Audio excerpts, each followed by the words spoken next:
Brought to you by Technopova Curve 5G. Discover new horizon. मुंबईमध्ये 2 local ट्रेनमध्ये लटकलेले प्रवासी एकमेकांना घासून रुळावर पडले। दुर्घटनेमध्ये चौघांचा मृत्यू तर 9 जण जखमी। मृतांच्या कुटुंबियांना 5 लाखाची शासकीय मदत तर जखमींचा खर्च सरकार करणार। दोन्ही लोकलच्या दरवाजामध्ये उभ्या असलेल्या प्रवाशांचा एकमेकांना धक्का लागला। प्रवाशांच्या बॅगाही एकमेकांमध्ये अडकल्याने अपघात, रेल्वे प्रशासनाची माहिती। दिवा मुंब्रा स्थानका दरम्यानची घटना दुर्दैवी।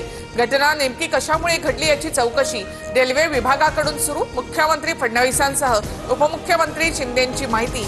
अजित पवार यांच्याकडूनही शोक व्यक्त। नवीन येणाऱ्या लोकल कोचमध्ये ऑटोमॅटिक दरवाजे बसवणार। सध्याच्या लोकलला सुद्धा ऑटोमॅटिक दरवाजांची सुविधा देणार। मुंब्रा दुर्घटनेनंतर रेल्वे प्रशासनाचा मोठा निर्णय। लोकलला दरवाजे लावल्यास लोक गुदमरून मरतील। रेल्वे प्रशासनाच्या स्वयंचलित दरवाजांवरून राज ठाकरे यांचं विधान। रेल्वे मंत्र्यांचा सर्व फोकस फक्त एसी लोकलवर, सुरक्षेवर नाही। मुंब्र्यातील दुर्घटनेनंतर आदित्य ठाकरे यांची टीका। असंदादा शुगर इन्स्टिट्यूटच्या कार्यक्रमात अजित पवारांनी शरद पवारांच्या बाजूला बसणं टाळलं। अजितदादांनी स्वतःची आसन व्यवस्था बदलली। महाराष्ट्र शिवसेना एकत्र आल्यास निर्णयाचं स्वागत करू। राज ठाकरे प्रभावी वक्ते। महाविकास आघाडीची ताकद वाढत असेल तर हरकत नाही, जयंत पाटील यांची प्रतिक्रिया। राज ठाकरे उद्धव ठाकरे दोघेही राजकारणातल्या बुडत्या नावेत बसलेत। कोण कोणाच्या नावेत बसले तरी तीच नाव बुडणार। मनसे शिवसेना युतीवर शहाजी बापू पाटील यांची टीका। पुण्यामध्ये शिवसैनिकांकडून राज ठाकरे आदित्य ठाकरेंना वाढदिवसाच्या एकाच बॅनरवर शुभेच्छा। बॅनरवर राज ठाकरे आणि आदित्य ठाकरे यांचा एकत्रित फोटो। चंद्रहार पाटील 5000 कार्यकर्त्यांसह आज शिंदेंच्या शिवसेनेमध्ये प्रवेश करणार। पालिका निवडणुकीच्या पार्श्वभूमीवर पाटलांना मोठी जबाबदारी देण्यात येणार अशी माहिती। आगामी काळामध्ये राष्ट्रवादीसोबत युती नको।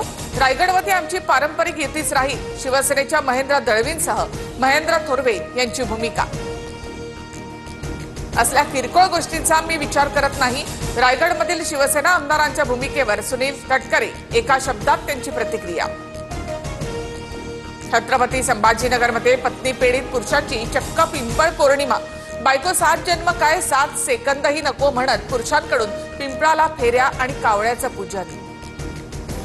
गोंदियामध्ये पिंडदानासाठी आलेल्या महिलांवर काळाचा घाला।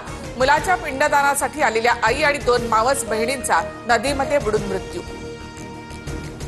मुंबईतील घाटकोपरमध्ये घरात घुसून मारहाण केल्याचा मराठी कुटुंबाचा आरोप। कुत्रा पाळल्याच्या कारणावरून गुजराती कुटुंबाकडून मारहाण। घटना सीसीटीव्हीमध्ये कैद।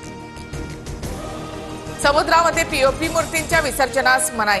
गणेशोत्सव तोंडावर असताना मुंबई हायकोर्टाचा निर्णय। पीओपी मूर्तींचं विसर्जन केवळ कृत्रिम तलावामध्ये करता येणार। एकीकडे पावसामुळे पिकांचं नुकसान होत आहे तर दुसरीकडे मात्र गोंदिया जिल्ह्यामध्ये 42.1 अंश तापमानाची नोंद। वातावरणामध्ये प्रचंड उकाडा निर्माण झाल्यामुळे नागरिकही हैराण। कोलंबोहून नावाशेवाला येणाऱ्या कंटेनर वाहू जहाजाला आग। जहाजामधील 4 क्रू मेंबर्स बेपत्ता। कोचीपासून सुमारे 315 किलोमीटर अंतरावर जहाजाच्या अंडर डेकमध्ये स्फोट।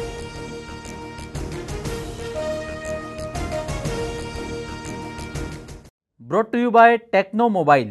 Discover new horizon.